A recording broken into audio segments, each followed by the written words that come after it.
So you wanna go to war with me? You're talking like you think you're royalty. You think that I'm afraid, but I don't break. I heard you question my stability. You think I'll fall just like a guillotine, but I am here to stay. Won't look away. The storm is coming, so you better start running. No, you can't control, feel it in my bones. I'm coming for the, coming for the.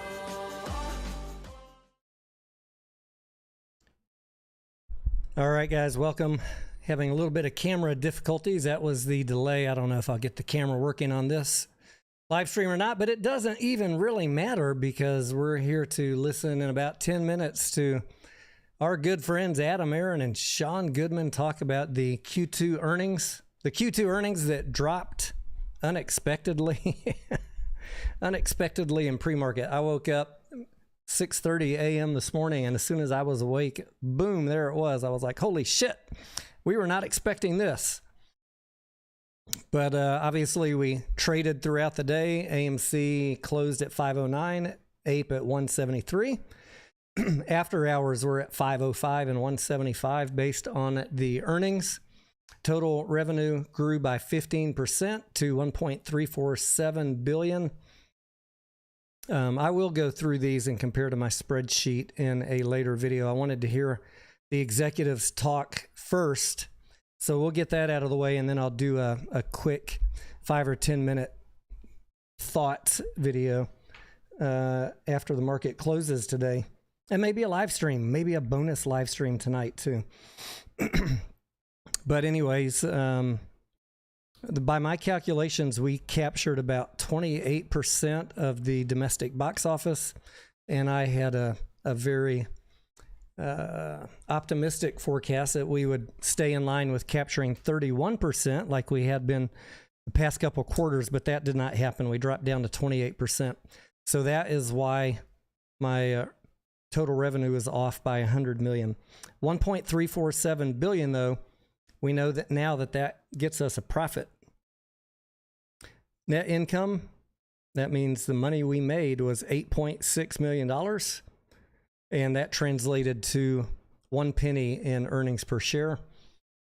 Cash dropped a little bit to about 435 million, I think. 643 million if you include the undrawn capacity on the revolving credit. I don't typically count that. Yes, it is there in an emergency, but I would prefer that they not be dipping into credit to pay the bills. So that is the net summary of where we're at, what they released this morning. I know you guys probably have a lot of questions about why didn't the stock move up today based on this. We'll get into those. I have been telling my folks in the Discord, and especially the ones participating in the Discord chats, the live voice chats for last week, not to expect any run up into this earnings. In fact, we expected it to be flat or a sell-off because my continuing theme that you guys all well know about, the company has a liquidity crisis facing them sometime in the next 12 months, running low on cash, and they are mired in a lawsuit with objectors holding up the ability of the company to improve the balance sheet and raise cash. At some point, that piper will be paid, either through the judge issuing a settlement and allowing them to go forward, or the company running out of cash and having to declare bankruptcy.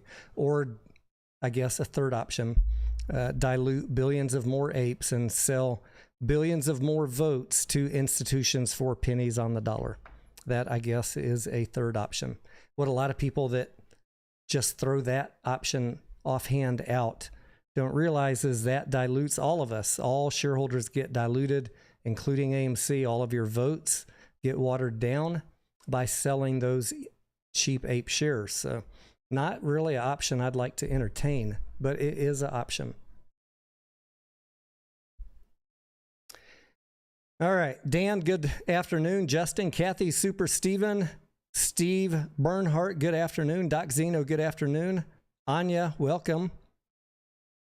Anya with the cowboy emoji. Thank you, Anya. Yeah, I put a couple special emojis for you guys that have the badges. Thank you for supporting the channel. If you have other suggestions, let me know. I'm trying to catch up on the chat now here. Mediocre, what's up, amigo? Benjamin, good afternoon.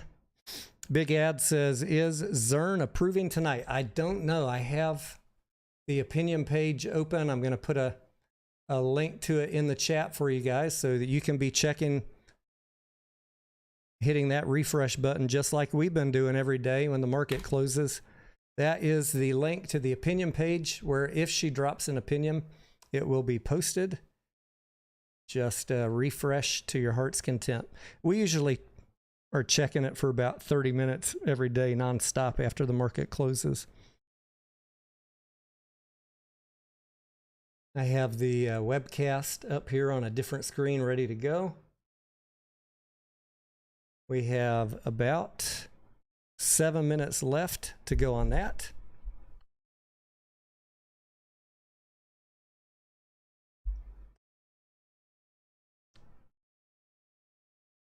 Jacob and Jackson Gamer, sorry. Good afternoon.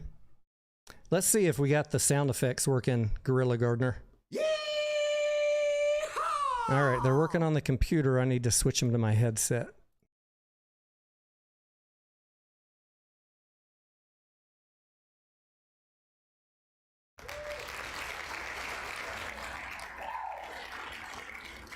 All right. Earnings call in 6 minutes. Mr. Lenoge says he's not okay with Adam Aaron trying to backdoor us, but they have to raise capital. Yeah, I think that is a fair statement that almost no one would disagree with, right? Everybody recognizes that raising capital is dilution, and that generally we're never in favor of because it dilutes our shares. But it's a much faster road to zero going the bankruptcy route. So all I'm going to continue to do, what I've been doing for the past 4, 5, 6 months, is give you guys my opinion about what I think is going to happen, the most likely outcome, so that whatever you wish to do, you have the option to do it. You have the, there's plenty of hopium channels out there, right? There's plenty of hater channels, Adam Aaron hater channels. I'm just trying to let you know, in my opinion, the company needs to raise cash. The company will find a way to raise cash. And I think the settlement will be approved because I don't think that there was anything illegal, although the judge could always find something she doesn't like, right? That's a possibility. But the company needs to raise cash. It will find a way to raise cash. And so you need, as an investor, to be prepared for that with your trading plan, because that's probably going to mean dilution. And there was an opportunity, if there is conversion, to make a little bit of coin back on a ape arbitrage play. I know many people are doing that. Some of y'all are not. Doesn't matter to me what you do. I'm just here sharing my thoughts. And if they, in 4 quarters from now, run out of cash because this lawsuit gets held up and they just say, fuck it, we're not going to sell billions of more shares for 60 cents. That's just stupid. Let's file bankruptcy, do a Cineworld, get all the debt wiped off the books, and start over fresh and more nimble. That is another choice they could take. I would prefer not to see any of y'all get wiped out to zero, which is why I've been telling you, I think that the company is going to push really hard to get this settlement done and move on and be able to raise cash. I know it's not a popular opinion, but it is what I think is the most likely outcome. 4 minutes to the call. Slot Massacre says popcorn seems to have no impact on sales. Yeah.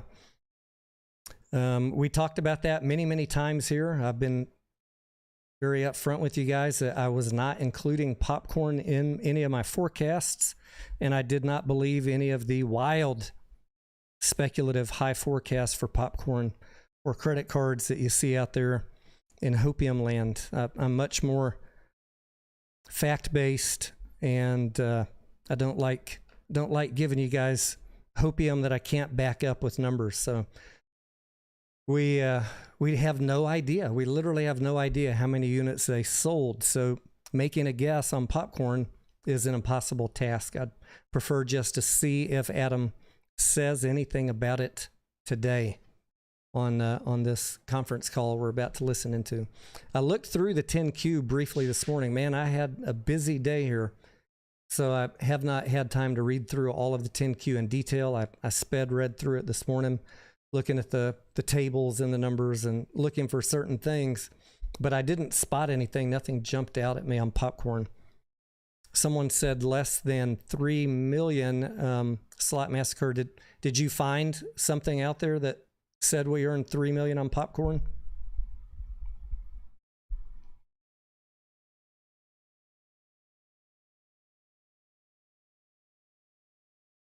Anya says maybe the startup fees for popcorn were high. I would imagine that they amortize that over time, Anya, but I don't know how they did the accounting on that. Earnings call in 2 minutes. Let me fiddle with the camera here for a couple more seconds while we're waiting on this call. See if I can get it to come on. I mean, the camera's on, but my my software here is not seeing it as on.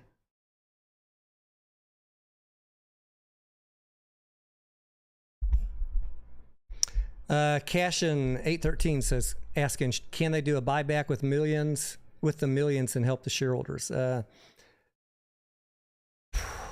Wow. You mean the 8 million they just made? The profit they made? I mean, they could do a buyback with any cash they have on the balance sheet, but right now, the way I'm looking at it, when you're a cash-strapped company telling investors that you need to raise cash because you're worried about liquidity and future potential loss quarters, then you're probably not going to burn your cash doing a share buyback. Although I get it, at some point when you think that the stock is really undervalued, a la a Mullen, they will say, hey, we think it's so cheap, we're going to buy some back. So it's always a possibility. All right, let's see if this call starts on time.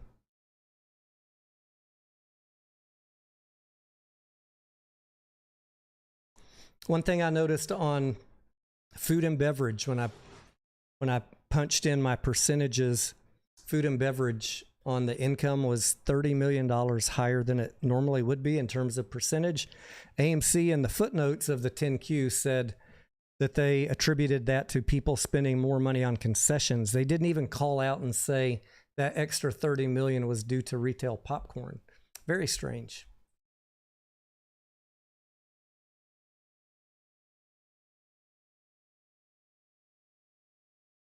All right.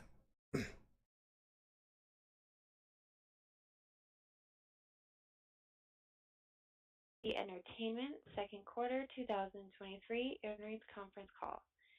At this time, all lines are in listen-only mode, and following the presentation, we will conduct a question-and-answer session.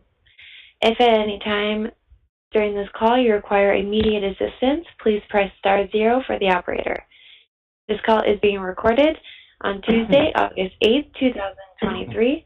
I would now like to turn the conference call over to Mr. John Merriweather. Please go ahead. Thank you, Kelsey. Good afternoon. I'd like to welcome everyone to AMC's second quarter 2023 earnings webcast. With me this afternoon is Adam Aron, our Chairman and CEO, and Sean Goodman, our Chief Financial Officer.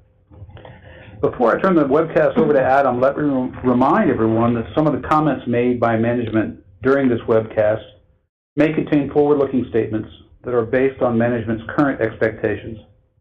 Numerous risks, uncertainties, and other factors may cause actual results to differ materially from those that might be expressed today. Many of these risks and uncertainties are discussed in our most recent public filings, including our most recently filed 10-K and 10-Q. Several of the factors that will determine the company's future results are beyond the ability of the company to control or predict. In light of the uncertainties inherent in any forward-looking statements, listeners are cautioned against relying on these statements. The company undertakes no obligation to revise or update any forward-looking statements, whether as a result of new information or future events. On this webcast, we may reference non-GAAP financial measures, such as adjusted EBITDA, constant currency, free cash flow, operating cash generated, among others. For a full reconciliation of our non-GAAP measures to GAAP results, please see our earnings release posted in the Investor Relations section of our website earlier this morning.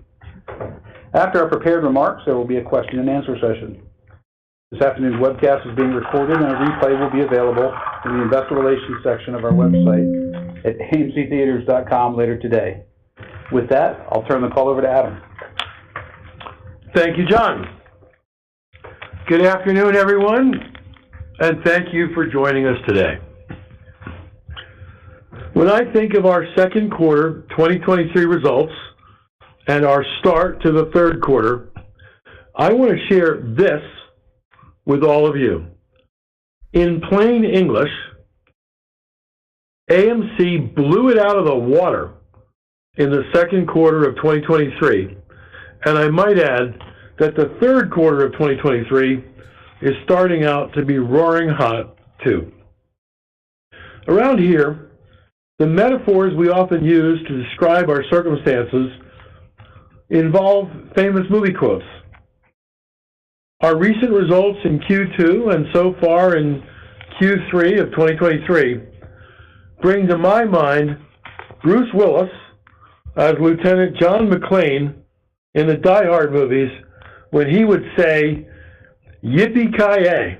Yippee-ki-yay, He would then add a colorful expletive that I cannot repeat on this call.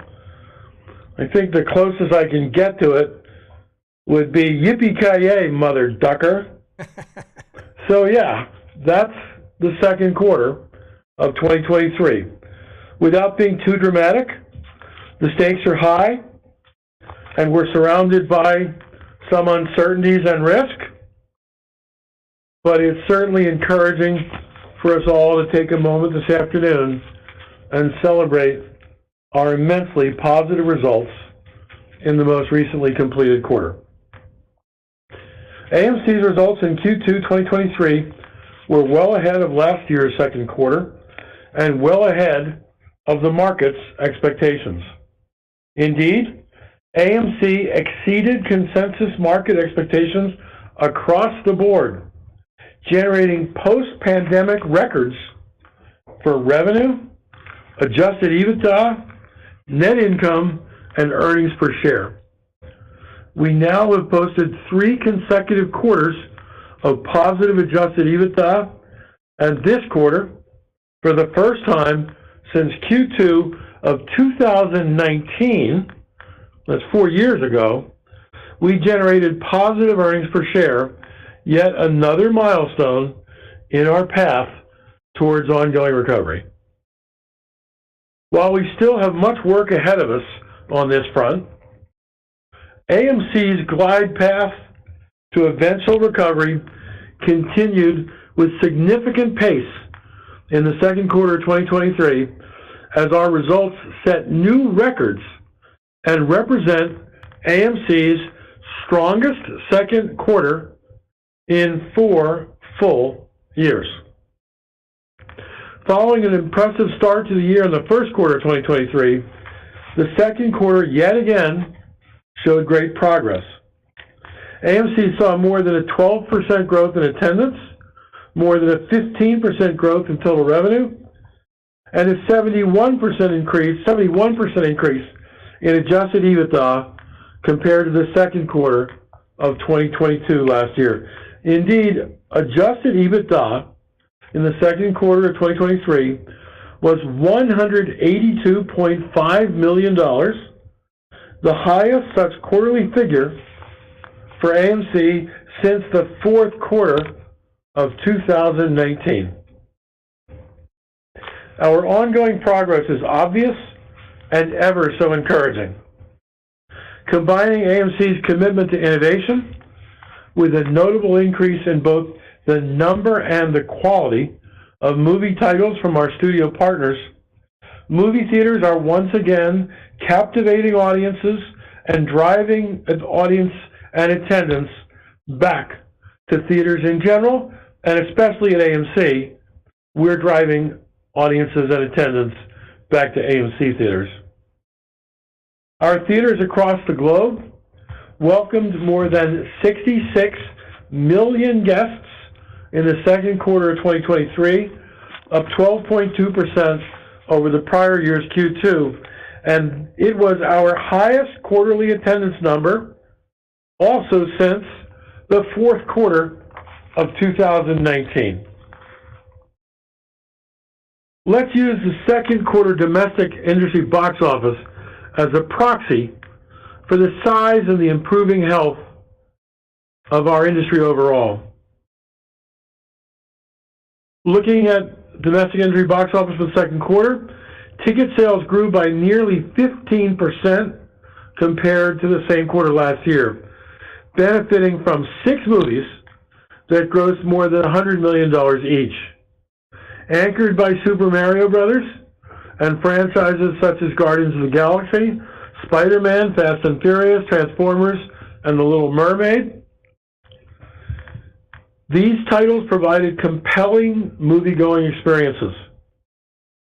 Year to date, through today, in 2023, 19 films crossed the $100 million mark in gross ticket revenues, compared to only 12 during the same period in 2022. That is a 58% increase. And the total number of wide-release films grossing more than $5 million also continues to rise, from 24 in Q2 of 2022 to 36 in Q2 of 2023. That's a 50% increase. One area that has far exceeded pre-pandemic norms has been AMC's per-patron revenue. AMC moviegoers are consistently seeking out the most immersive sight and sound experiences, especially important to AMC, as we offer more premium large format screens than any other exhibitor.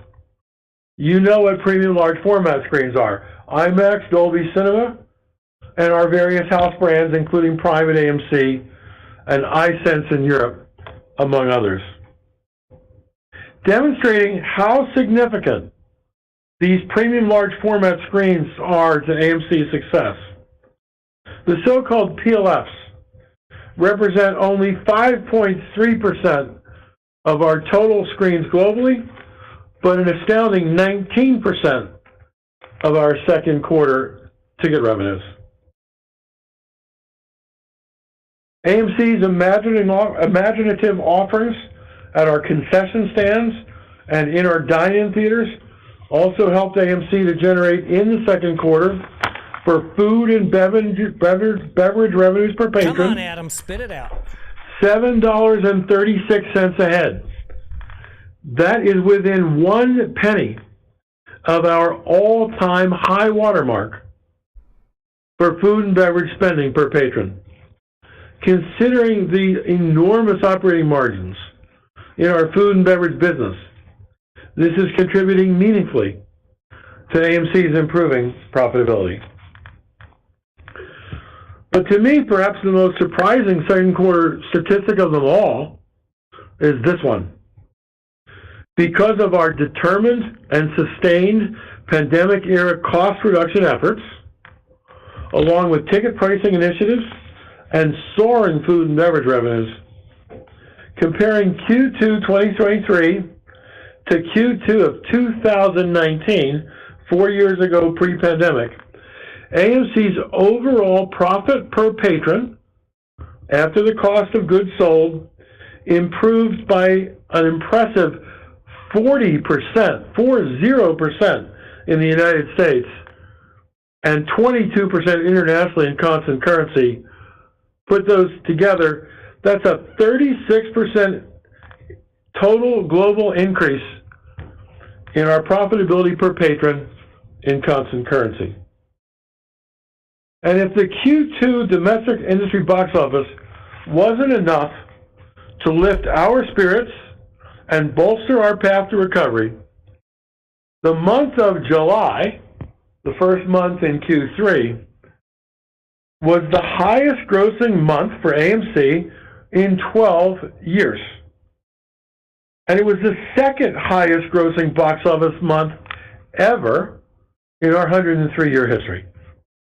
As you know, this performance in July was driven by the resounding success of titles such as Sound of Freedom, Mission Impossible Dead Reckoning Part 1, Oppenheimer, and for all of you dressed in pink, Barbie, among other titles. In the United States, the July box office represented a 5.8% increase compared to the pre-pandemic July of 2019, and a 20% increase compared to last year's July. For AMC globally, these milestones translated into July of 2023 being the highest revenue month for our company.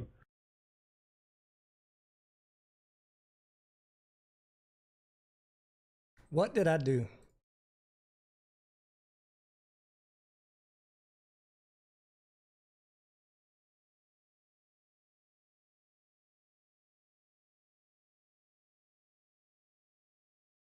Hang on, hang on.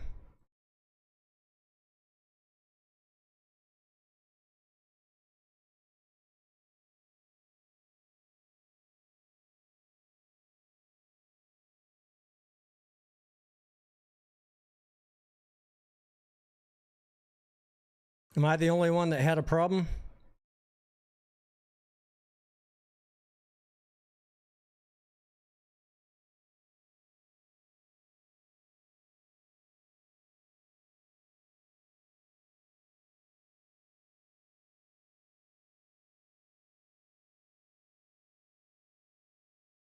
Am I using Mandalorian's Wi-Fi? It just says loading. Come on, you bitch. Let me click on this link one more time.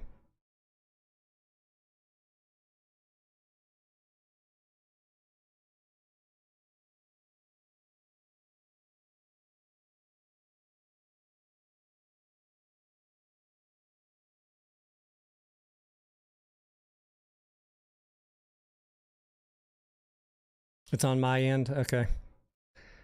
Still says loading. Great.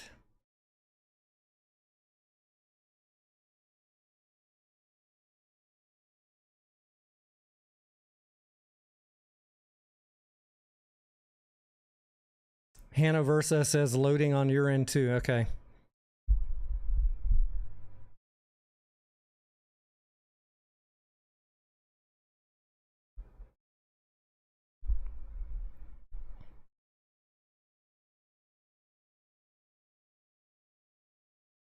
Well, I closed that tab, went to the webcast, re-click it one more time, and it's stuck on loading.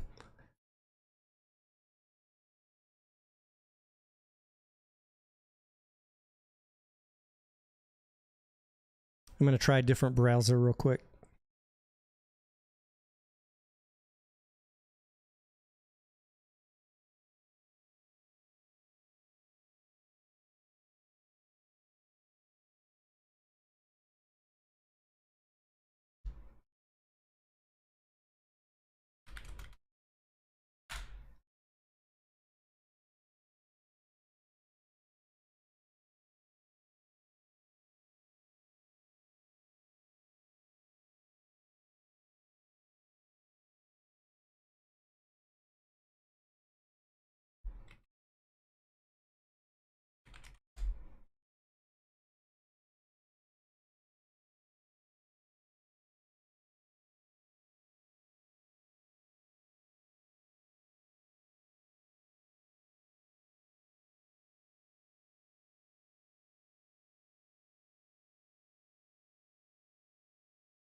Same thing on a different browser too.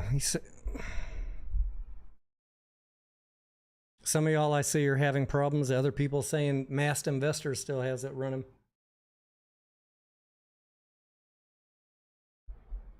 Well, what the frick?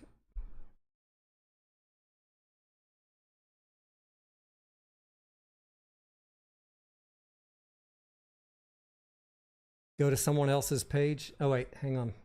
It came back up.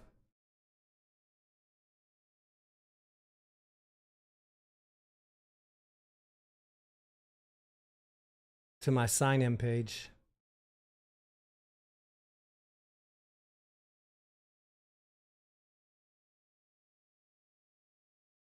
David said he's having the same issue.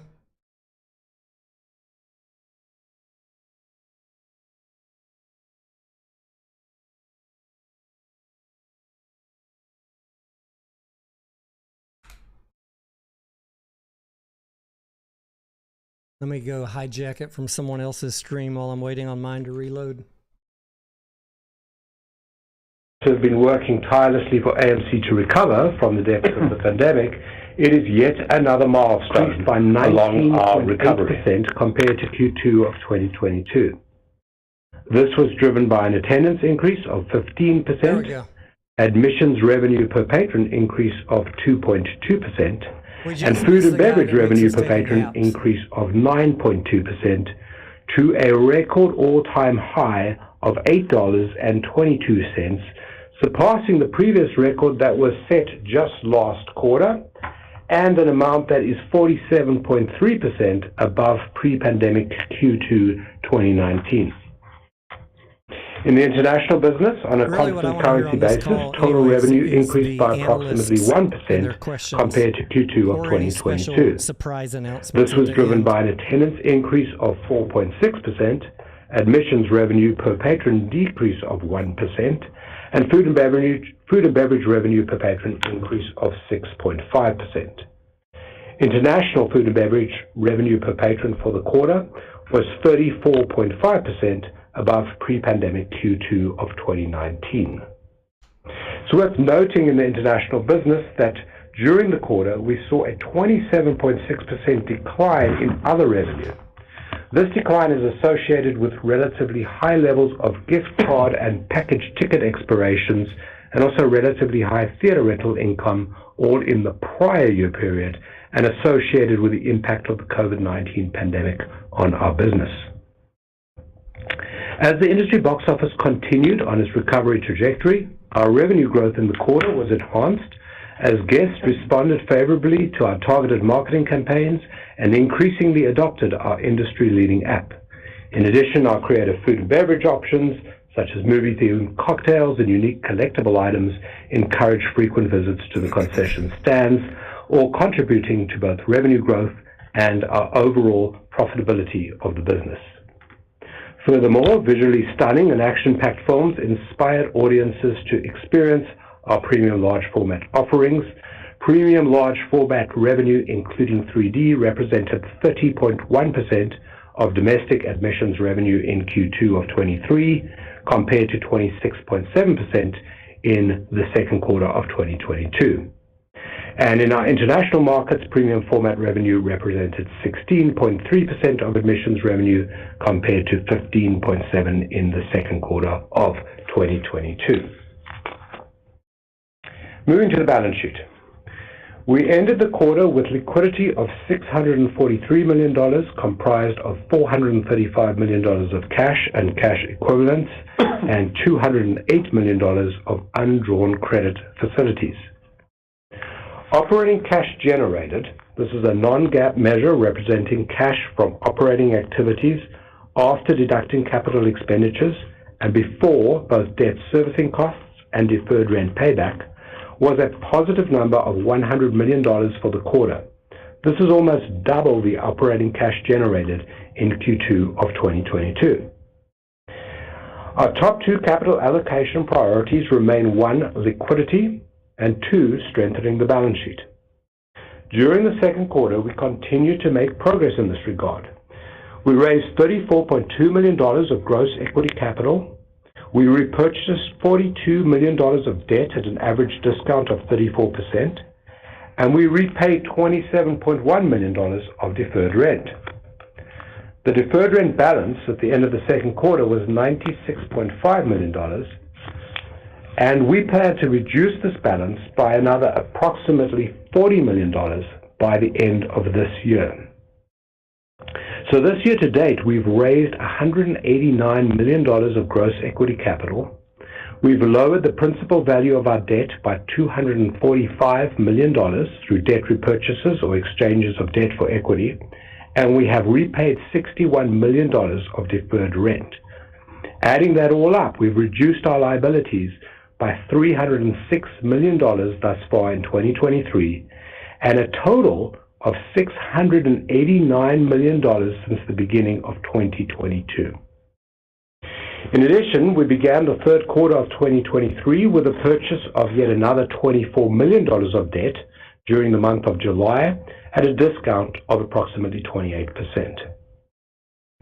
CapEx for the quarter, net of landlord contributions, was $46.6 million, and we expect net CapEx in 2023 to be in the range of $150 to $200 million. During the second quarter, we also continued to actively manage our theater portfolio. We added 2 new theaters and we closed 16 theaters. So this brings the total number of locations closed since the pandemic began to 152 locations. People are asking, why aren't they closing theaters? They closed 16, added 2. For a net reduction of 95 locations. And note that the combined 57 new locations continue to outperform the 152 closed locations prior to their closings. The pandemic almost crippled our business. Since then, we have made enormous progress in enhancing the moviegoing experience at AMC. This has resulted in very meaningful improvements to our per-patron profitability metrics. At the same time, we've also maintained strict cost and capital expenditure discipline.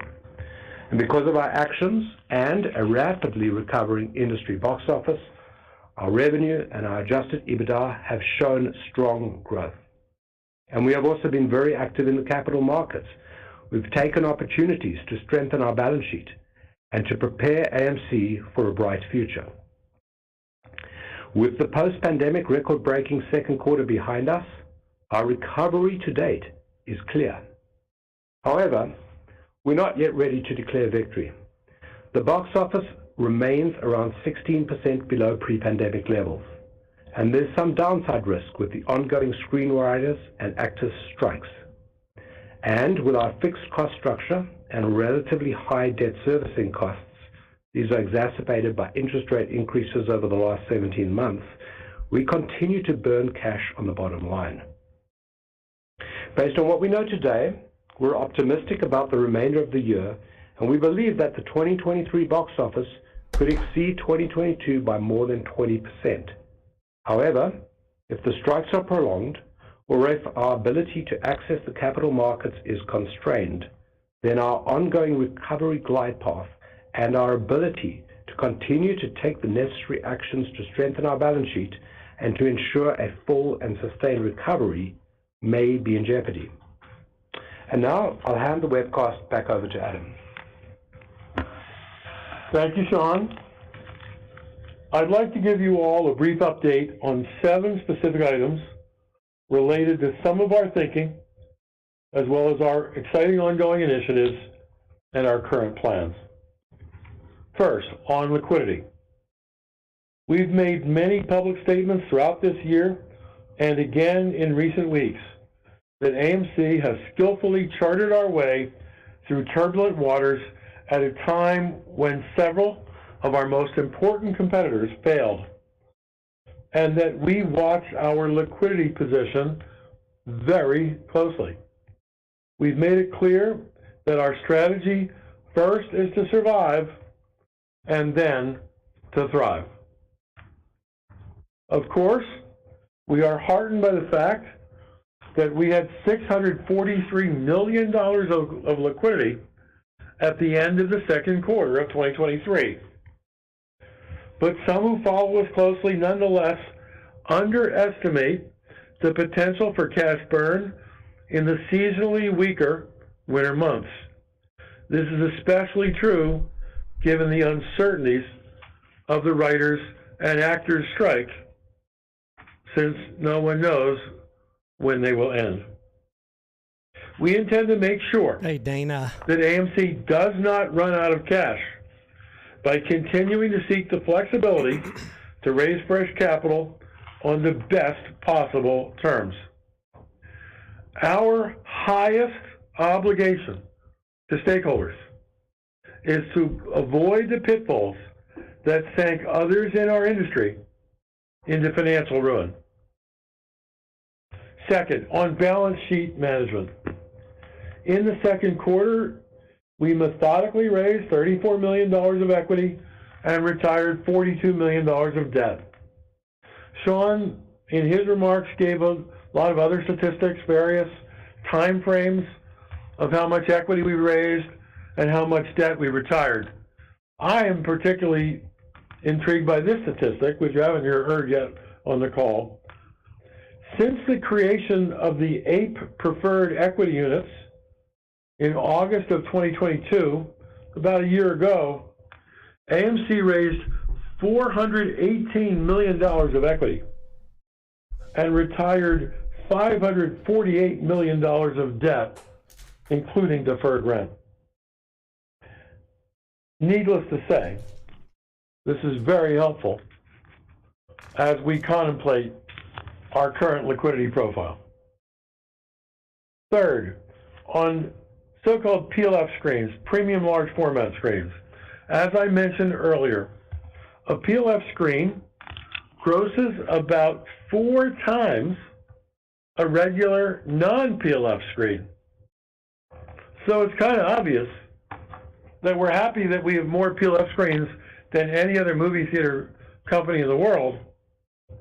And assuming that we have sufficient cash reserves to invest in growth initiatives in a big way, which at the moment we do not, but we could, looking a little further forward, assuming we have sufficient cash reserves to invest in growth initiatives, we would intend to add a significant number of additional premium large format auditoriums to our system. Fourth, on innovative theater programming. Over the past 2 years, we have experimented with sports programming and have featured great musical artists on our big screens. We will continue to look for opportunities to expand those innovative efforts. Fifth, on popcorn. Our new lines of ready-to-eat and microwave popcorn for the home are literally flying off the shelves at Walmart stores throughout the United States. Here we go. And on Walmart.com.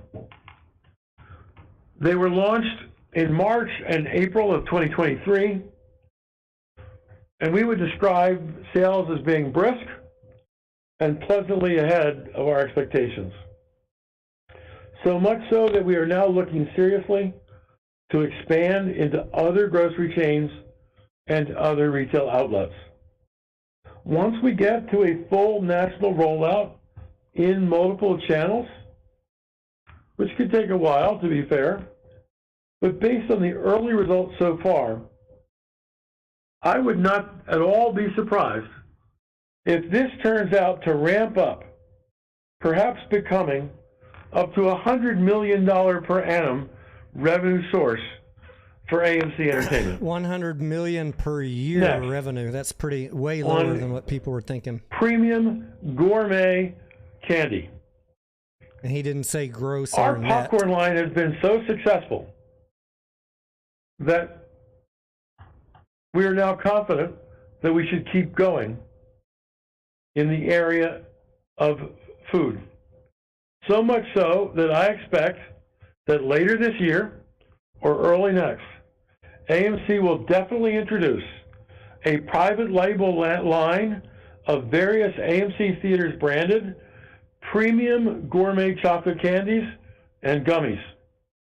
I'm eating some samples right now as we speak on this call. The taste We and the know. packaging are wonderful, in my opinion. And speaking of the taste, these chocolate-covered pretzels are like to die for good. Covered pretzels. Like, John, like move them away. I can't, no more. Calories, calories, calories. We believe we will be successful with the candy lines as we've been successful with the popcorn line. It goes without saying, of course, that we will still sell Hershey's and Nestle products in our theaters. But just as a year or so back, we asked the late Orville Redenbacher to make some room on shelves for our popcorn, so too, we will ask the long-gone Milton Snavely Hershey and the long-gone Heinrich Henri Nestle for their understanding that premium AMC candies coming to AMC theaters are now in the works as well. And the last item on merchandise. Early in the period where retail shareholders took control of AMC, which basically started in earnest in January 2021. Through suggestions that came in on Twitter and other channels, retail investors directed our attention to the possible profits that can come from the sale of movie-themed merchandise and AMC-branded merchandise. We've had meaningful successes in this area, especially with our collectible popcorn vessels, sold almost weekly in quantities of between 25,000 and 100,000 units almost each weekend at prices that have ranged from about $20 to about $65 each. We plan to significantly expand our merchandise efforts in 2024 and beyond, with a greater variety of items and a larger available quantity of items for sale. It is not uncommon today for us to sell out of some of our movie-themed merchandise in the opening weekend of a movie's release. Movies run a lot longer than the first 72 hours, and I think our merchandise business would expand if we have greater supply to sell. In closing these remarks, I'd like to address directly the millions of our AMC shareholders, so many of whom pay attention to what I say on Twitter and to these earnings calls. In a tweet yesterday, I expressed my sincerest possible gratitude for all of your support. If you read my Twitter feed, though, as I do, you'll see there's a lot of light, but also a lot of heat directed my way. That's okay, I have broad shoulders, and the variety of views comes with the territory when there are so many voices and so many opinions. As I read these inbound comments, I see that some who care about our company deeply still don't get the nuance of our current circumstances, or wish that I would just cheerlead only the good news. But that's not what CEOs are supposed to do. The success we have seen this year in our theaters, especially including Q2 and Q3 results so far, is what makes us optimistic that we are on the right road, and that by 2024 or 2025, we will look back on the decade of the 2020s with amazement and pride as to how well at AMC we dealt with the most challenging hands of cards ever directed our company's way in the century plus of its long existence. But despite that medium-term confidence, in the short term, and some of you don't like to hear this, but in the short term, AMC has some serious liquidity issues to solve. We should not oversimplify that it will be easy to overcome the obstacles and hurdles in our path. However, this AMC management team has proven over the past few years that AMC is highly able in liquidity management. So I have every confidence that we will continue to execute well to do what is needed. To the extent humanly possible, I am determined that at AMC, we will rise to every and to any challenge. Thank you for listening. Sean, let's now move to questions, both from shareholders and from industry analysts on the call. Let's see how many questions we get about the actors' strike, if it's similar Thanks, to Adam. Cinemark. So quite a few questions from shareholders here. These should be good. First question relates to our strategic direction. And the question is, what are the top priorities for AMC both today and in the future? Are we considering M&A opportunities? You know, so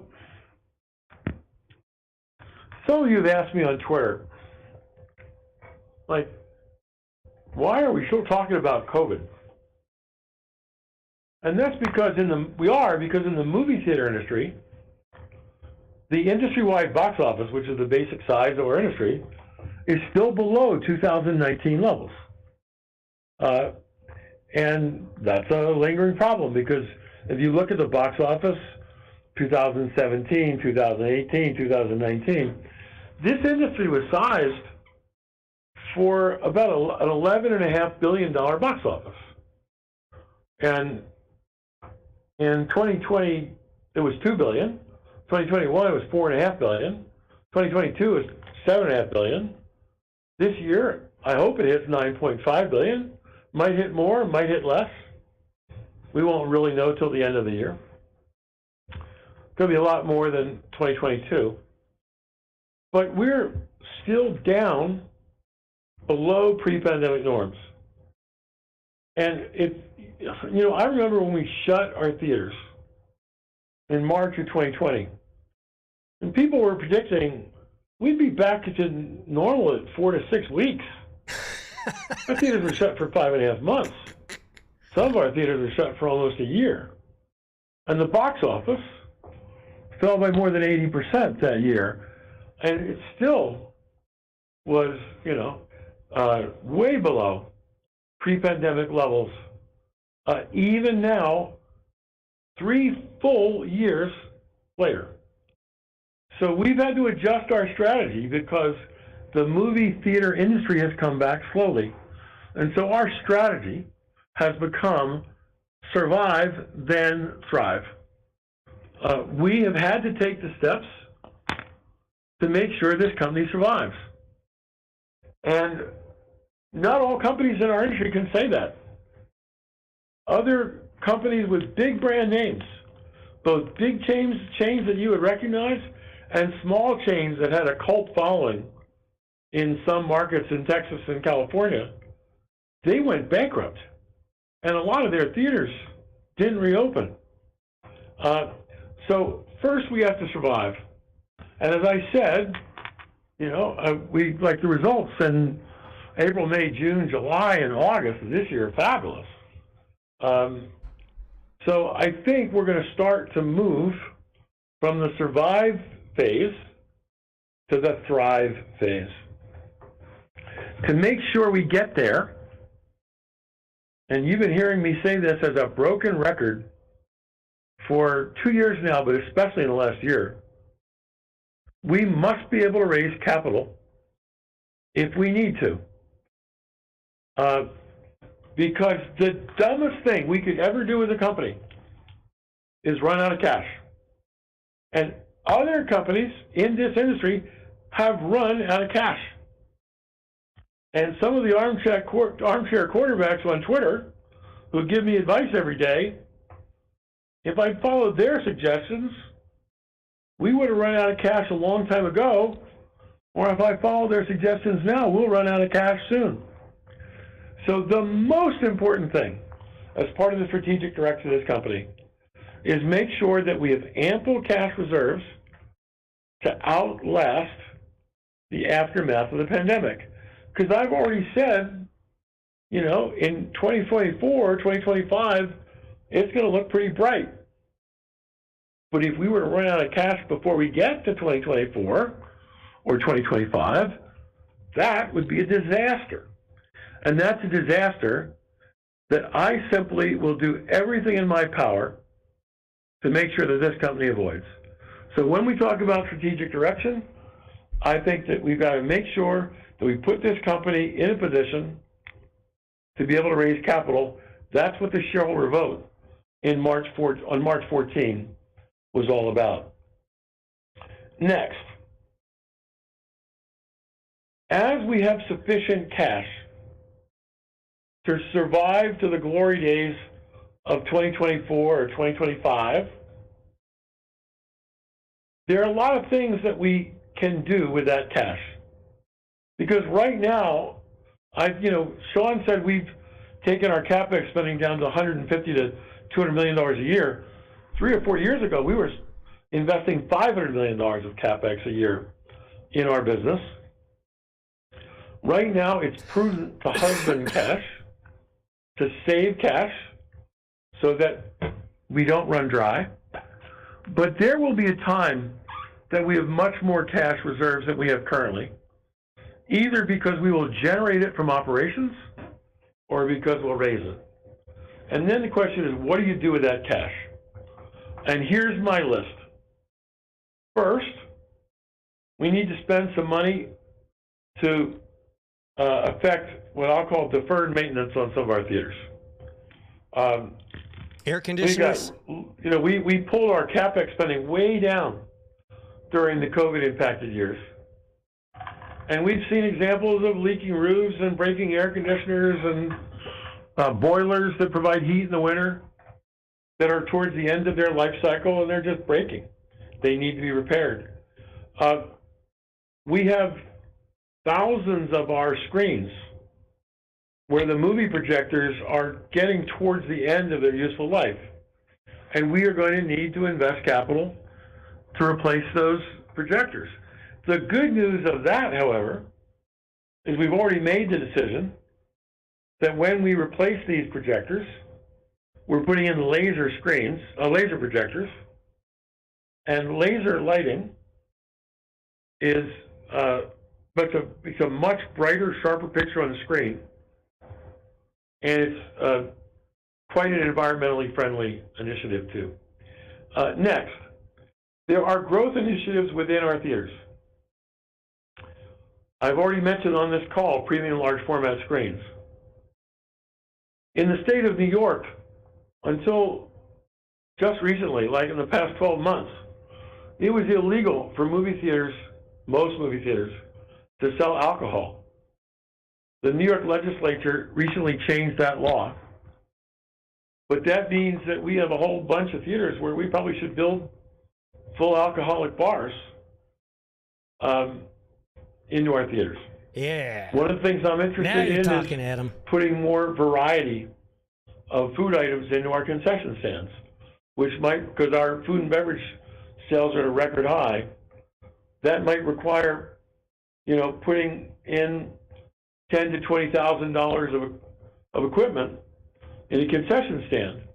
Now, $20,000 doesn't sound like much until you realize we got to put it in 575 theaters. All of a sudden, it's $10 million. Next, we've had some circumstances where we've been able to add theaters to our network, and we were able to bring them into our system very inexpensively. When I say very inexpensively, I'm saying we've been all in. Purchase price, transition costs, we've been able to bring some theaters into our system at 3 to 4 times expected EBITDA. That is such a bargain. We ought to do that all day long if we can find opportunities to bring good theaters into our network inexpensively. there's M&A opportunity. And there are two kinds of M&A opportunity, right? There's just buy some movie theater chains, if we can do so, and I want to emphasize this, if we can do so at a bargain basement price. I have no desire to pay up to bring movie theater chains into our network. But if we can get them at a cheap price, that's value creation for our shareholders. And if we don't raise a lot of cash, maybe we can do some transformative M&A as well, where we can look to expand to being something more than just a pure movie theater play. So that's sort of a strategic roadmap of where we might invest our monies if we have more money than we have today. Yeah, thanks, Adam. Yeah, he didn't mention debt at all. I think that did he, addresses Kathy? that question very nicely. Not surprising to some there's people. There's some questions here about our theater footprint.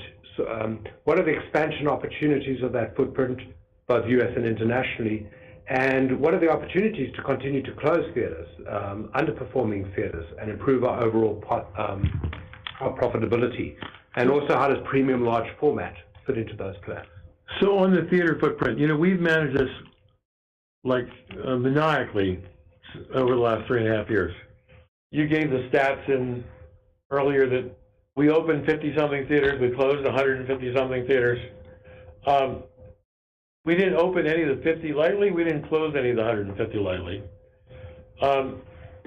We have, when you look at a company that has almost 1,000 theaters globally, we got some theaters that are brand new, we got some theaters that are 25 years old. We got some buildings in great shape, we got some buildings sort of at the end of their useful lives. We've got theaters where we've got great rent deals with landlords, and we've got theaters where we have terrible rent deals with landlords. We've got some theaters in unbelievably successful malls, and other theaters in unbelievably unsuccessful malls. And so we have a whole department here, our real estate department, our development department, that's paying attention to every single one of these theaters, every single one of our landlord relationships, and where the theaters are successful, we cheerfully pay the rents. Where the theaters are not successful, we enter into cooperative dialogue with the theater landlord to see if they're willing to lower our rent, to keep us around, and to continue to drive traffic to their other properties nearby. And in many cases, we're quite successful in getting landlords to adjust rents. In addition to that, I would say we have spectacular relationships with all of the large mall operators in the United States. The Simons, the Brookfields, the Westfields, and a whole slew of other theater owners. And I could name another probably 10 REITs who have, anywhere from 5 to 50 of our theaters. I think we maintain excellent relationships with each. One of the things, because our relationships are so good, as they build new malls, they often want us to come along for the ride. Westfield just opened up a beautiful new mall in Topanga, to the northwest part of Los Angeles. And that theater that we opened there is already one of the 20 most profitable theaters we have in the United States. It opened in the past year. A year and a half back, actually I think it's 2 years back now, we brought in the Grove, an Americana brand in LA and in Glendale, in Southern California, at Rick Caruso's retail establishments.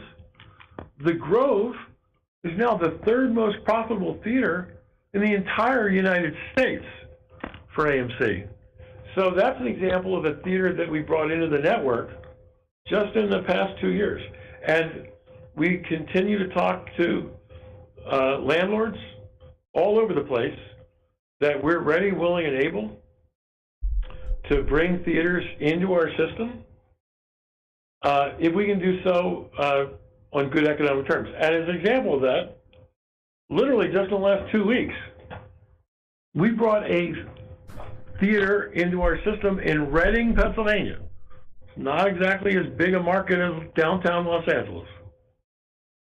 But that's a theater where the seats were already reclined, and that theater enjoyed a 65% market share of its surrounding communities, and we got a very attractive price that brought that theater into our system quite reasonably.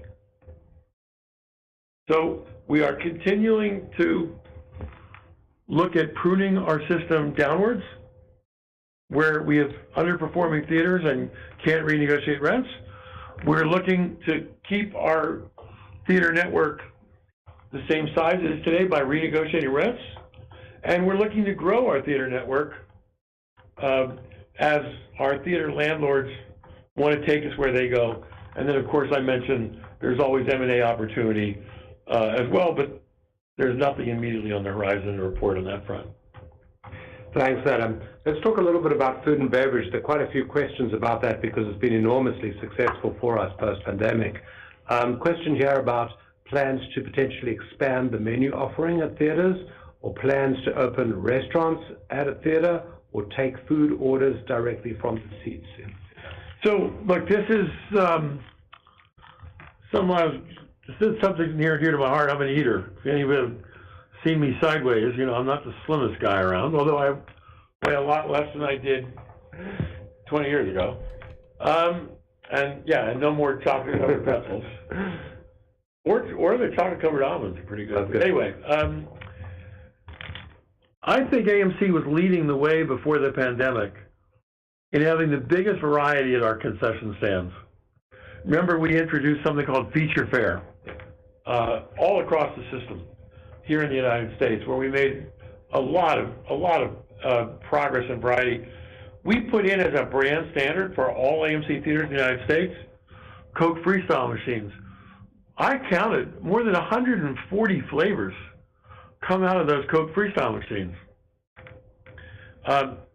I think that's an enormous advantage for us over theater chains, you know, which still are offering 8, 12, or 14 flavor choices. Those Coke Freestyle machines don't come cheap, but I think that was a very smart investment for us. But then COVID hit, and when we came out of COVID, we came back with a very limited menu, which we tried to grow back to sort of the feature fare levels.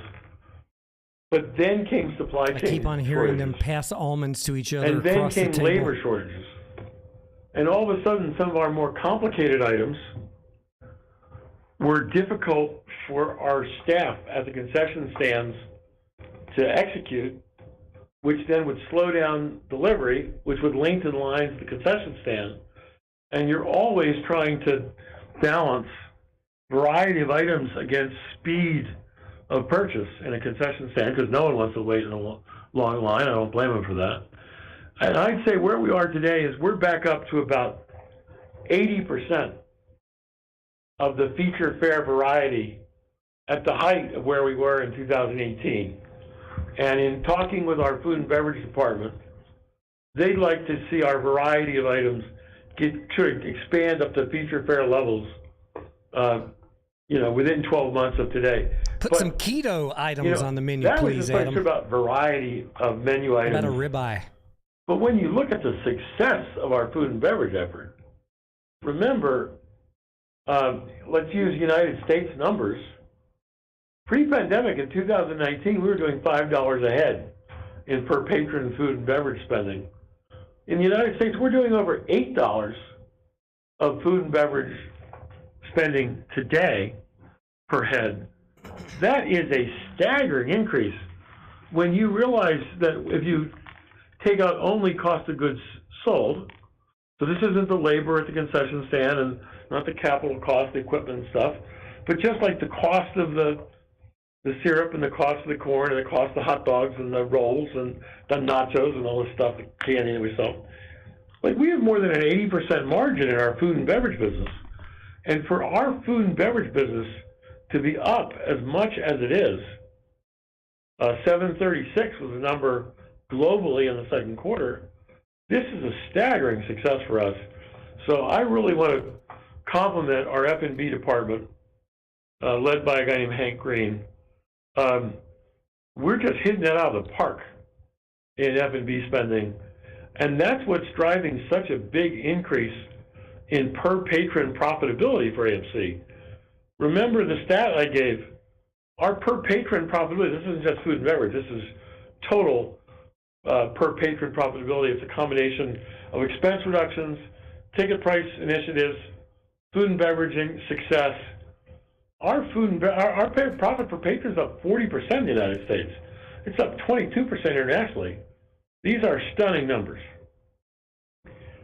Adam, our shareholders appear to be uniformly very excited about the retail popcorn sales and our initiatives there. And so there are questions about, do we plan to expand this further? And are there other potential revenue streams similar to retail popcorn that can help grow the business? So yeah, I couldn't be more excited about the popcorn success. You know, we spent over a year in our food and beverage department working on the right recipe for home corn, because whether it was in the bag ready to eat or microwave pouches that you microwave at home, we wanted it to taste just like it tastes in the movie theater. And by the way, there's a secret to our popcorn. Not all popcorn is created equal. There are different grades of corn, and we buy the best there is. So one of the reasons why our popcorn is so good at AMC theaters is we buy the best corn. It's like graded. And so our corn that's at home tastes great, and the sales, like Walmart can barely keep it on the shelves, and they keep on reordering and they keep on selling out. So yes, we gave Walmart a 6-month exclusive because they gave us so many store locations. We rolled out the AMC popcorn in like 2,600 Walmart stores. Very few brands get to roll out on day one in 2,600 Walmarts. You know, normally you'd get a fraction of that, and you prove your way. But they believed in our brand, and it's been a big success, and we're happy to give them the full exclusive. But yeah, as soon as the exclusive is up, we will have conversations with all the major grocery chains, with all the major retail outlets in the country. I'd like to see, you know, it'll take a while, but I'd like to see AMC popcorn on every shelf where you can buy snack products. There are other things too. I've already talked about the candy products. That's next. And there are a whole host of other ideas that we have to grow revenues for the company. But in the interest of time, I'll either save those for another earnings call or for Twitter. Final question here about the trading of our shares. And there's a few questions here related to, can you comment, Adam, on the very high level of failures to deliver in AMC securities? Here we go. Y'all wanted to hear about FTDs. Sort of. I mean, let's see what he says. There's a limit to what I'm supposed to say on this subject. But I can say some things. I know it's maddening to so many of our shareholders. I read my Twitter feed, guys. I know what you think. I know what you say, because I get thousands of messages a day. And since, for those of you who didn't send Elon Musk his $8 a month for a blue check mark, since you're limited to a couple hundred characters, you can read a tweet pretty fast. I know you're really frustrated by the high number of FTDs. And as many of you, not all of you know, but as many of you know, an FTD is a failure to deliver a share within the normal trading closing cycle, which is within two business days of the trade. And so, you know, if someone never delivers a share, they're breaking the law. But if they deliver the share 3 days late, instead of, sorry, 1 day late, which is on the third day, they show up as an FTD in your eyes, but the trade did consummate. A little slow, but it consummated. If more than 0.5% of our trading volume is in an FTD status, then we go on something called the threshold list. And we've been on and off the threshold list many times in 2023, and for that matter, in 2022 as well. And this drives some of you like out of your minds, because I read what you say, and I say out of your minds in a nice way. I don't mean it in a nasty way, but you're angry about it because you think there's something wrong going on. And again, I've got to be very careful what I say legally, but I can tell you this. On multiple occasions, even multiple occasions this year, we have gone to the New York Stock Exchange at very high levels to make them aware of our status on the threshold list. And similarly, we've gone to FINRA, which is the regulatory body of the public markets. And we are voicing your concerns. Unfortunately, I know many of you would like to see the results of what they send us back. It's not so easy for us to share that information with you. But we're aware of the concerns, we're aware of them ourselves, and we are taking them to the appropriate regulatory bodies.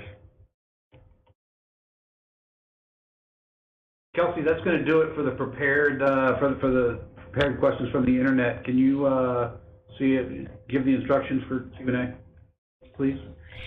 Thank you. Ladies and gentlemen, we'll now begin the question and answer session. Should you have a question, please press the star key followed by the 1 on your touch-tone phone.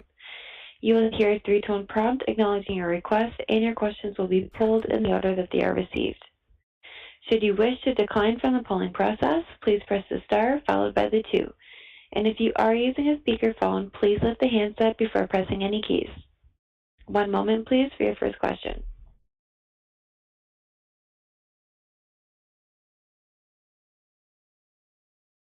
At this time, there are no questions. You may proceed, Mr. Merriweather. We are after 5 o'clock, which is supposedly our cutoff. So I'm going to thank everybody for joining us today and leave you with a couple of thoughts. One, we had a fabulous quarter in the second quarter of 2023. No analyst questions. Wow. And July was they had gangbusters. 30 minutes of questions on and the August Cinemark is call. gangbusters so far. For an hour. And for those of you around the country who are listening in the United States, it's really hot in the United States right now. Most of our theaters are quite cool, and they have some really good movies on the screen. So if you haven't gone to see Sound of Freedom, or Mission Impossible Dead Reckoning Part 1, or Oppenheimer, or Barbie, or Haunted Mansion, or all the other wonderful movies that are out, go to an AMC theater near you. We'd love to see you in our theaters. Thank you for joining us today. All right. Ladies and gentlemen, this concludes your conference call for today. We thank you very much for participating and ask that you please disconnect your lines. Have a great day.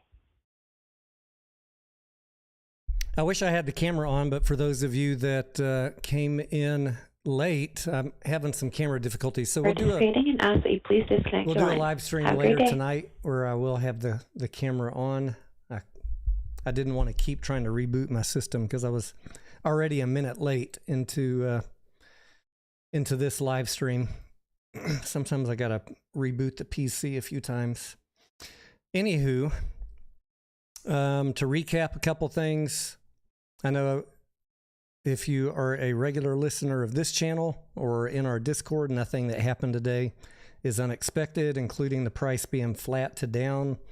As we have been saying in the Discord, we needed a massive beat to, and we needed some news about the lawsuit to get the price moving. Liquidity is a concern for Wall Street. The lawsuit is a concern for the price. That's why it's trading flat. I expect it to continue to trade flat until the lawsuit uncertainty is behind us.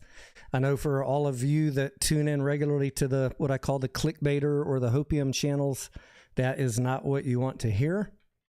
Short interest is high because why? Because our cash is declining. Even though we made money this quarter and we got a good shot now at having another quarter like this in Q3 if things keep up, knock on wood and cross our fingers. We all want to see that.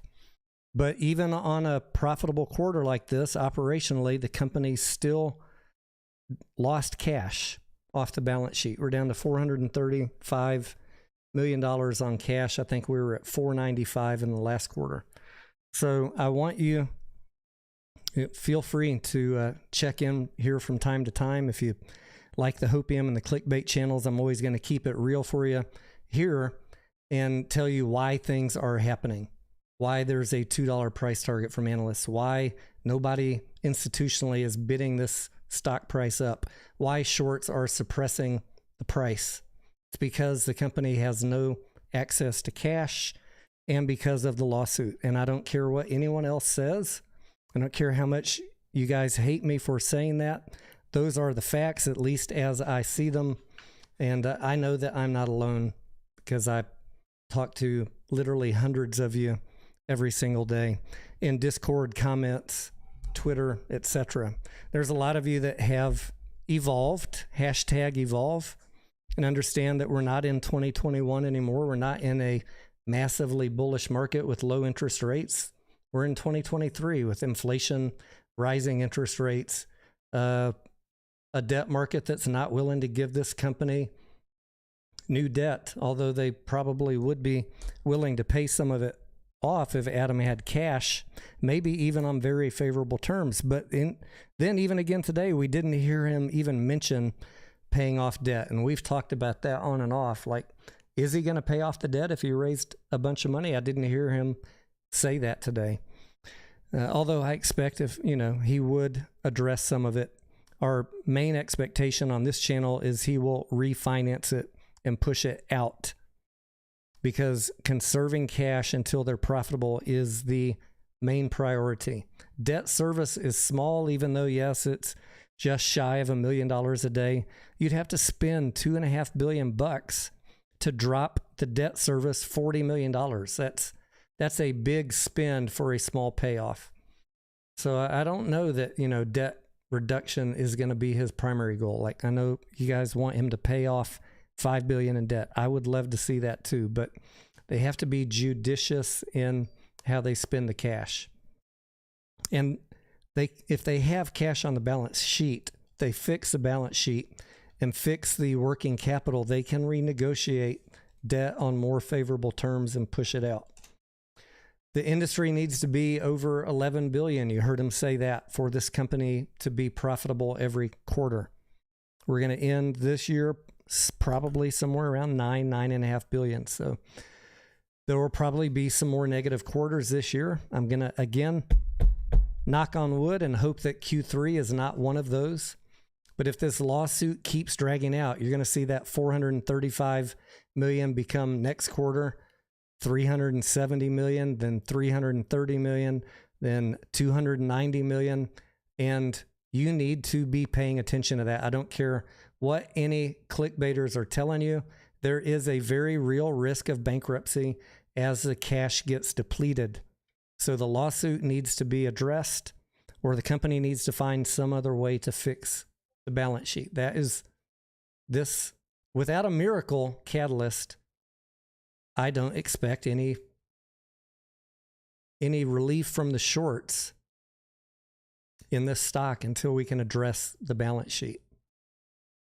The unfortunate thing is addressing the balance sheet means dilution, right? Selling more shares, diluting your holdings. I'm telling you all this so that, not to be negatives, but so that you can make decisions for your portfolio. Do you want to buy and hold this? Do you want to buy on dips after dilution?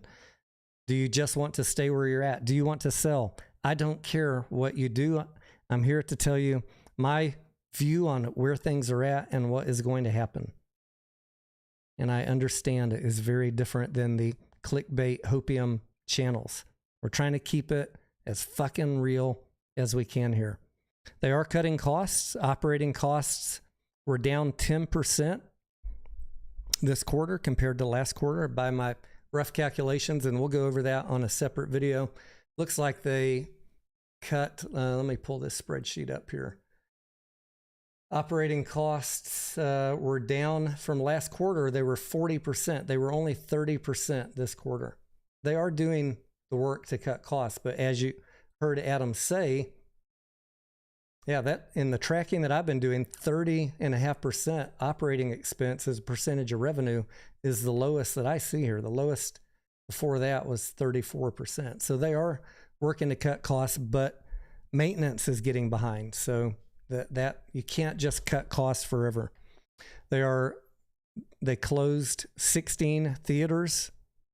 They added a couple. As leases come up, people are saying, why don't they just sell theaters? They're all leased. 90% of them are leased. You can't just walk away from a lease, or the landlord will sue you for performance on all of the remaining lease. So that's a negotiation, or you just write it out till the lease is done and then you walk away from the lease. It's not as easy as just selling a theater. They don't have that option.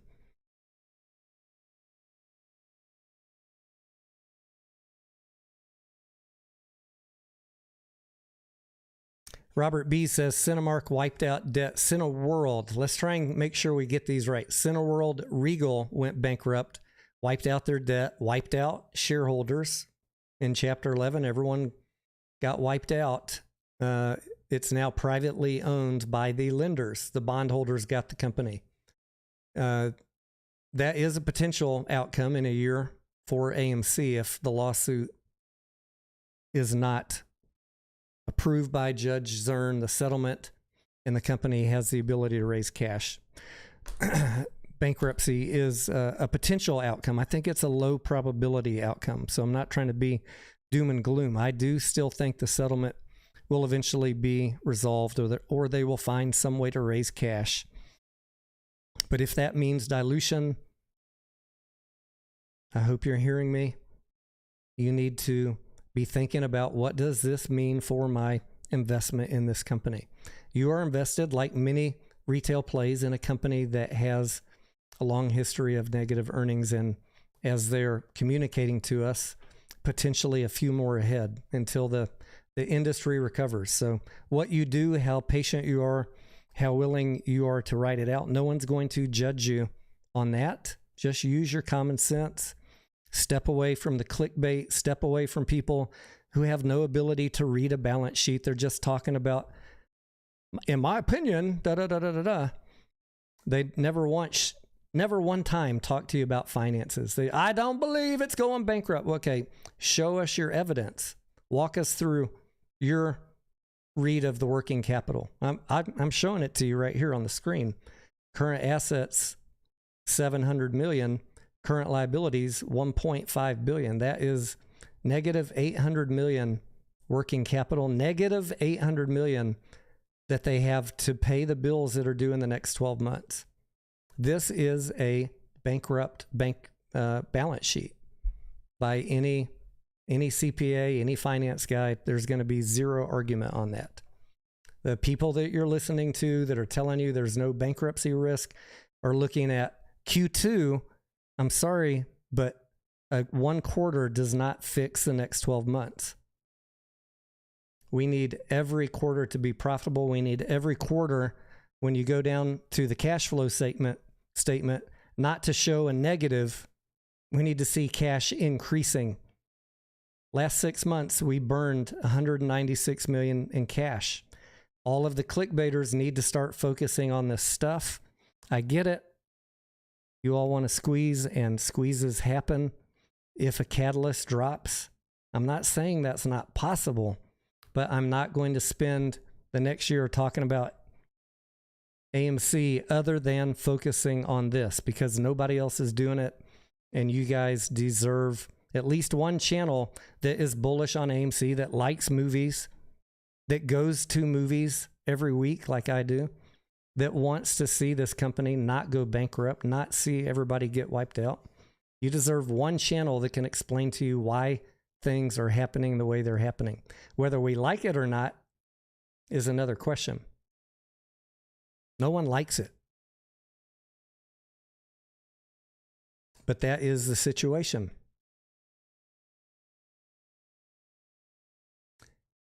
So I'll take a couple more questions. I'm not going to talk about threshold list. We've seen companies stay on threshold lists for a year or more without anything happening. Not going to talk about why the executives are not buying shares. That's just a really shilly, ridiculous argument. I get it. It's bullish when they buy shares, but guys, they're bonused in shares. They're not going to buy shares. That is how corporate America works. Most executives that are bonused in shares are not doubling down on buying shares, especially if you had a financial planner and you went to them and said 90% of my net worth is tied up in granted shares, vested and unvested. Your financial planner is going to tell you, you need to fucking diversify. Your company has no cash and you have no access to cash. They're not going to buy shares. They're not. It makes no financial sense as a human being to double down to make you guys feel better. Doesn't make financial sense for them to buy shares. Although I 100% agree with you, it would be bullish and I'd like to see it. That is just not going to be something I don't think you will see happening until at least the turnaround is in place for this company.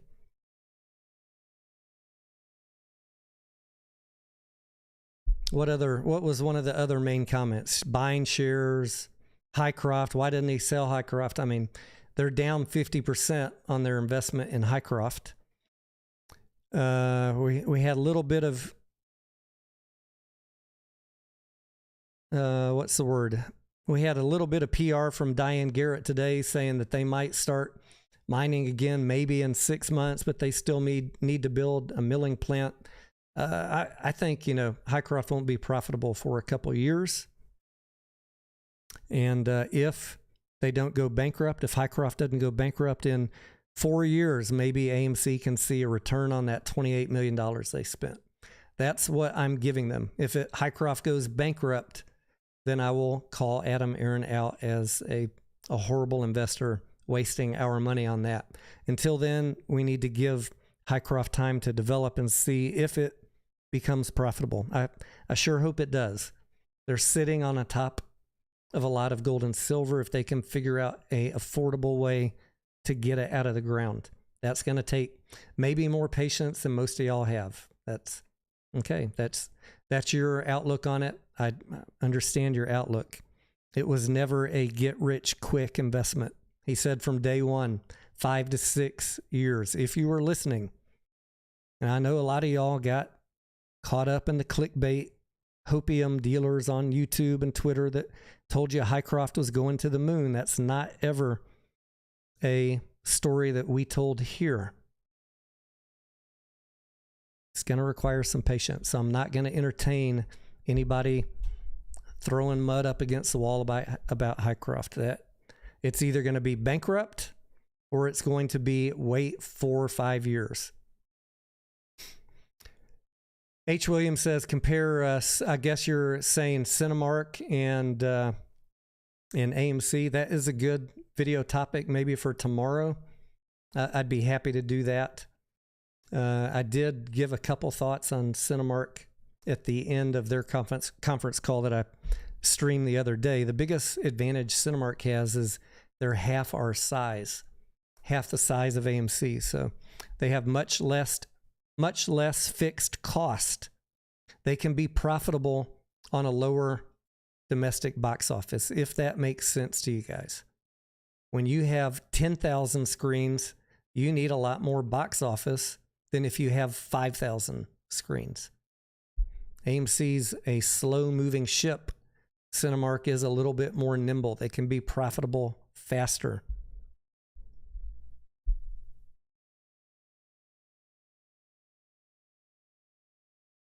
CW says Hycroft will be bought out within 2 years. They very well could get a buyout offer. That would not surprise me.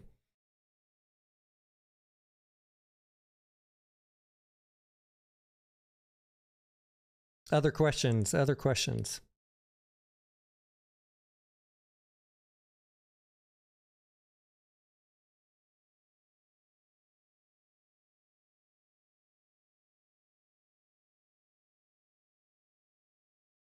Steve says no questions from analysts was suspicious. Yeah, it was odd. I'll grant you that, Steve. I mean, if you listen to the Cinemark, they had a ton of questions, and I'd say overwhelmingly most of them asked, what the CEO's opinion was about the actors' strike. They seem very obsessed and worried about future quarter impacts on that.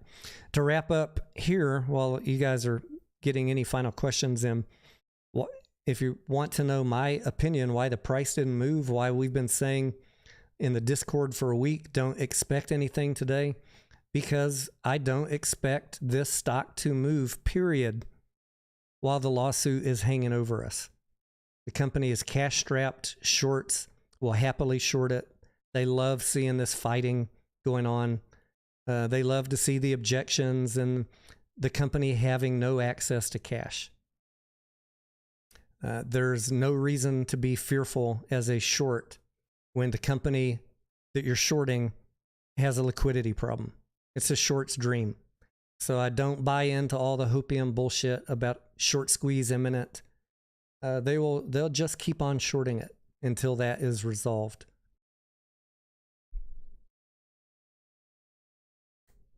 A lot of people were asking me today, when is Zern going to decide?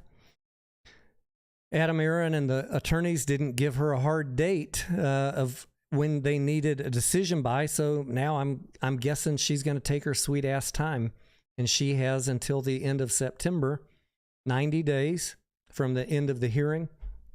So now I guess, we got to be patient. Maybe it'll be in August. I was hopeful it'd be by the end of July. That didn't happen.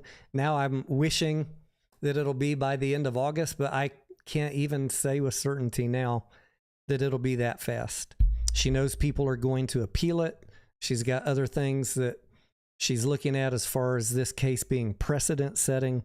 And so I think she's going to take her time and write out the most thoughtful opinion that she can with those things in mind. And for those of you that didn't know, end of September is kind of like the drop dead date.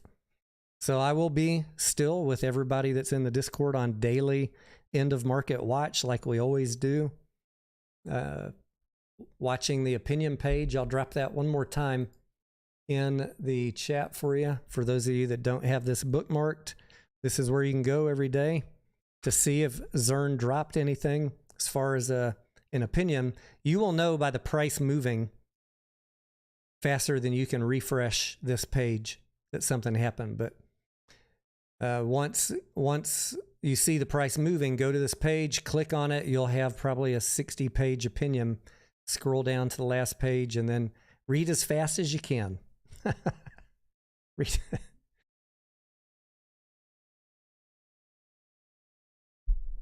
Tripper Vogue says before end of August. I sure hope so, my man. I hope so.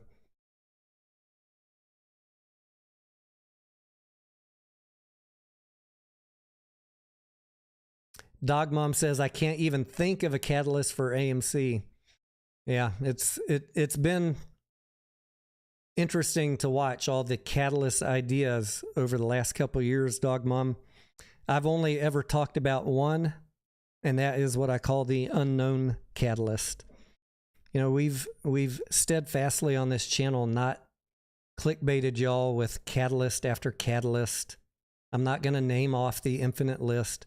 We've not sat on this channel and tried to read charts to you and tell you that this pattern's going to repeat and moon next week because it's repeating from 3 years ago.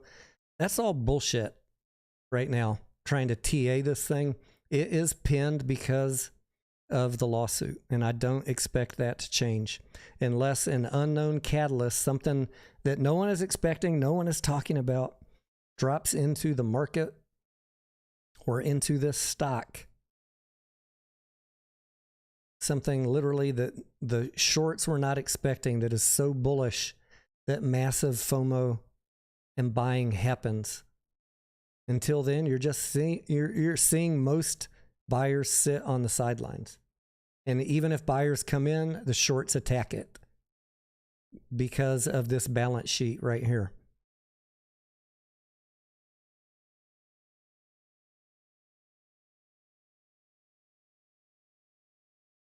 Jason says, what is Zern ruling on? She's ruling on whether the vote that happened in March to allow the reverse split and conversion and the ability to raise cash can go forward or not.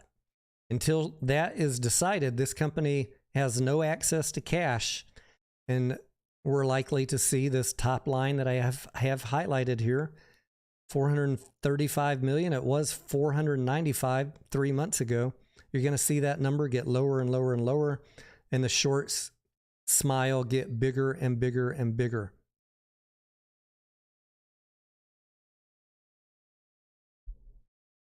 And everyone else on every other channel can talk about whatever they want.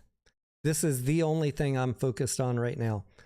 Fixing the balance sheet and getting that settlement done is the biggest, in my opinion, catalyst to getting shorts out of this play, at least for a while.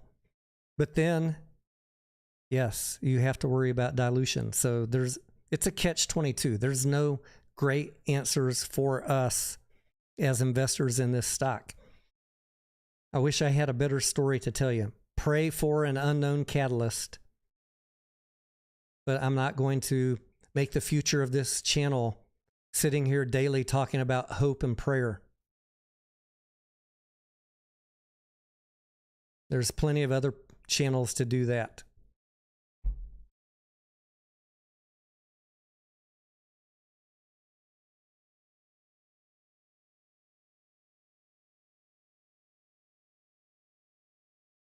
All right, I'm going to wrap up. I'm going to read through in detail the 10Q. We'll have another live stream probably in about 3 hours, maybe with some guests just to hang out, chat. Might even be worth having a drink tonight. A drink to celebrate, and then a drink to wash down all the shills and trolls that will be in the chat, I'm sure. Easter B says, can they just short forever? Shorts are not going to leave a play, Mr. Beast, where a company is cash strapped and the cash on the balance sheet is declining. By cash strapped, they are out of shares. They have no ability to raise cash, and the debt market is not going to be looking very favorable at giving AMC more debt.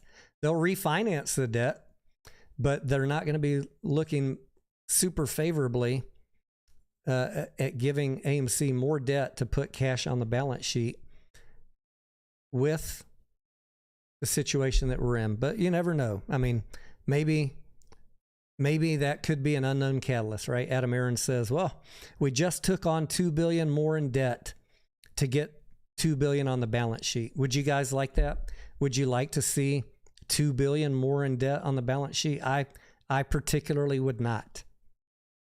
That's like putting a Band-Aid on a slashed open artery. I don't know that really helps things. I don't know that selling more ape for 65 cents helps things. Giving institutions another 2 billion shares to override our votes for pennies on the fucking dollar. I'm not real thrilled with that idea, too. Everybody throwing that out. If he's going to dilute, I'd rather, at least for anybody that's still in the play, I'd rather see him do it at a reasonable consideration for the votes that he's given away. And I hope you understand what I'm saying. Every cheap ape that he sells, if he goes that route, is going to dilute your AMC votes for 1/10 the price of your AMC shares. You want to give the control of the company to institutions on sweetheart deals and let them own the votes? Keep on saying, just dilute with more ape, Adam. Keep on saying that.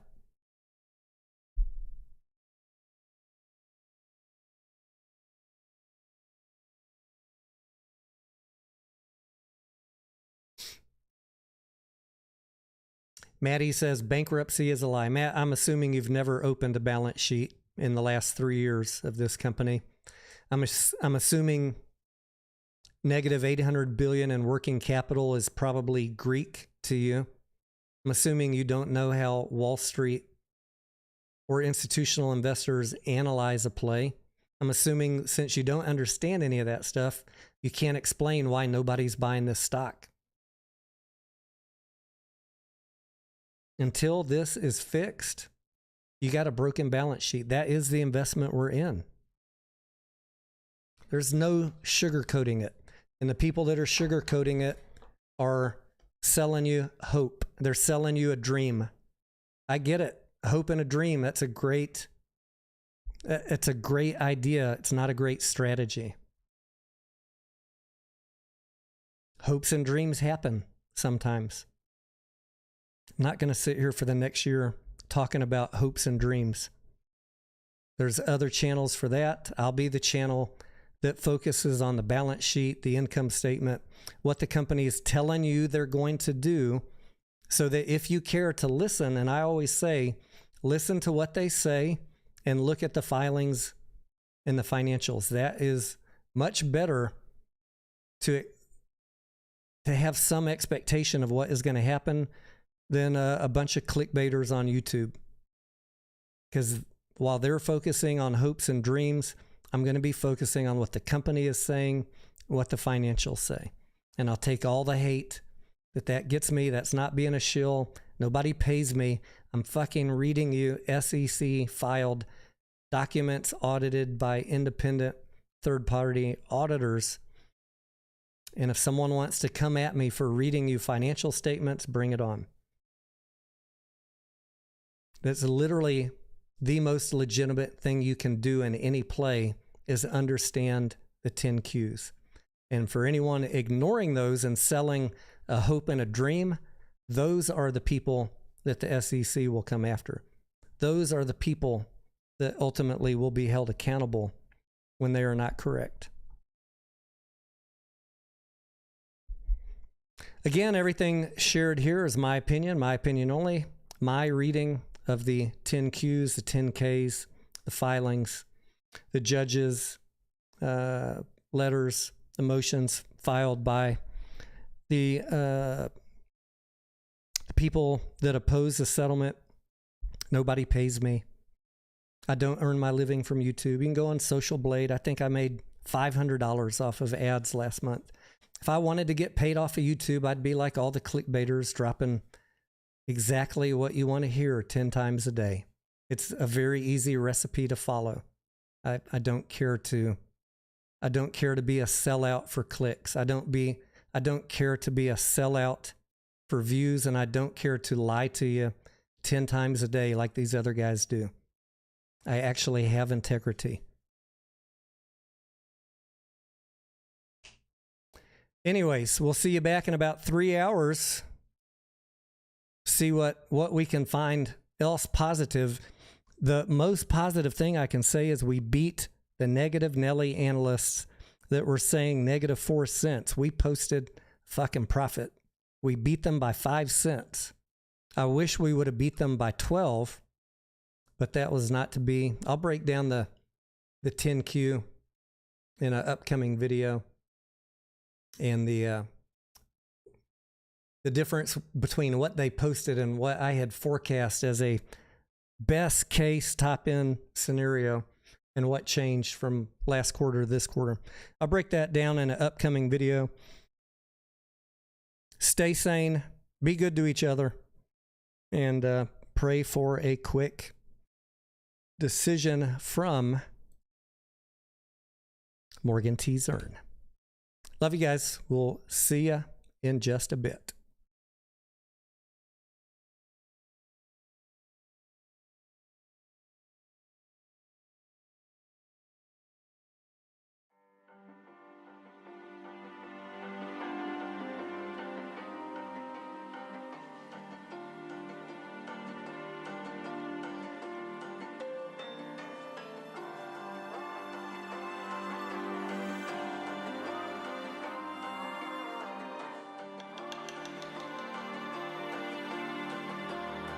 So you wanna go to war with me? You're talking like you think you're royalty. You think that I'm afraid, but I don't break. I heard you question my stability. You think I'll fall just like a guillotine, but I am here to stay. Won't